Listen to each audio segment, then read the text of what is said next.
Personnes qui rayonnent quasiment sur tout le département de la Seine-et-Marne. On démarre depuis Chelles jusqu'à Château-Thierry, on monte jusqu'à La Ferté-Milon et un petit peu plus dans le sud du département, on part d'Embrunville, on va jusqu'à Romilly-sur-Seine pour grimper aussi un petit peu avant du côté de Coulommiers à Ferté-Gaucher. Voilà, c'est un établissement. Au cours de la nuit du 18 au 19 juin 2005, l'Evanest parisien a permis au public, constitué de riverains, de clients, d'étudiants, de cheminots, d'assister au renouvellement d'un appareil de voix. Ce soir, de faire découvrir un peu tout nos savoir-faire parce qu'ils sont nombreux et très impressionnants. Ceux qui étaient là ce matin ont pu en avoir une petite aperçu de ce qu'on est capable de faire. Donc les tronçonneuses commencent. Pendant que se déroulait devant eux la succession des phases du chantier, l'encadrement de l'établissement et celui de l'entreprise apportaient les explications nécessaires et répondaient aux questions du public. Donc ça va d'abord commencer... De 23h à 6h05, une interdiction de circulation et consignation caténaire sur voie 2 ont été réalisées. Donc ça va commencer par tout un travail de fourmi, mais le plus impressionnant pour ceux qui ne connaissent pas, donc ce sera le tronçonnage des rails.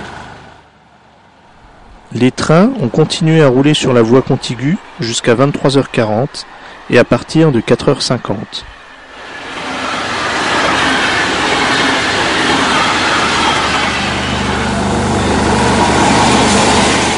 Ces travaux se sont déroulés à Esbly, au kilomètre 35 de la ligne Paris-Strasbourg, qui supporte un important trafic transilien, voyageurs et fret.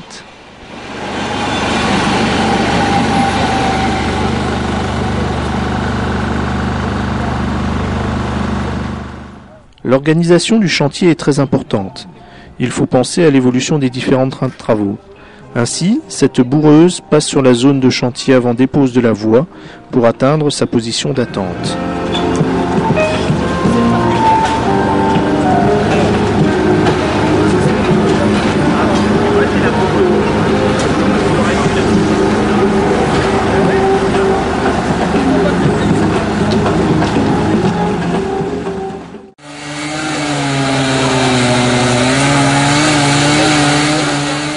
La dépose de la voie peut commencer.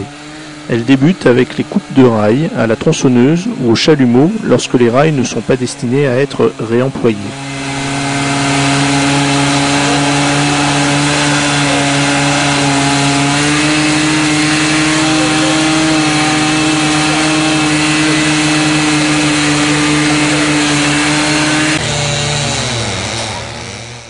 Vous voyez ici les installations mises à la disposition du public. Un abri permettant de prendre une collation, des panneaux d'information sur les différents métiers de l'infra-V.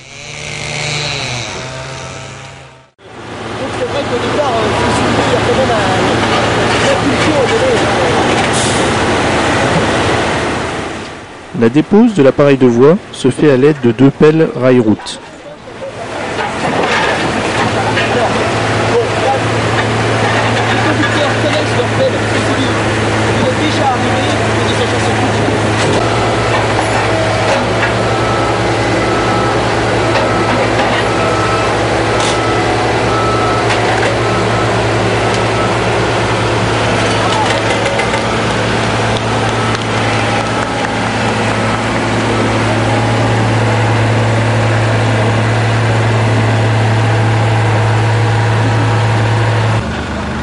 Et là vous venez de voir arriver les bulles.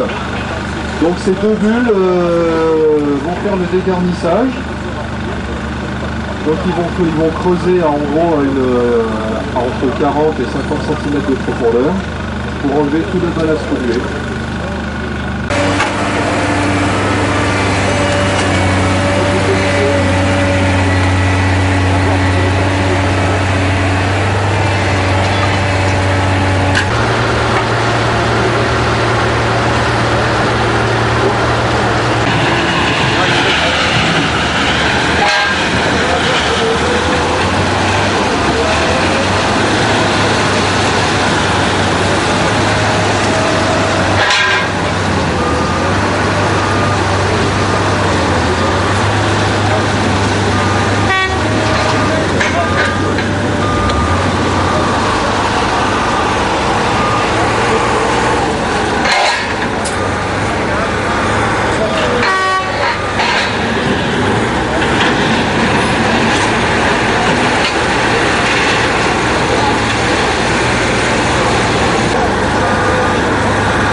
Les bulles retirent le ballast et le chargent sur la rame de terre. Le terrassement est réalisé à moins 50 cm par rapport au niveau des rails.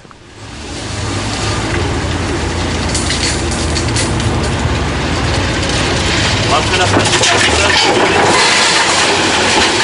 on posera le chemin de roulement et donc ce sera l'avenir du nouvel appareil de voie.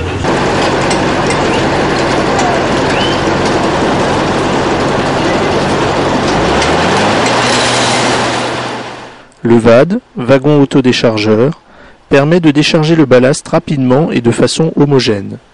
Ce type de matériel, assez rare pour un chantier de renouvellement d'appareils de voie, peut être remplacé par des engins déchargeant du ballast à partir de wagons plats.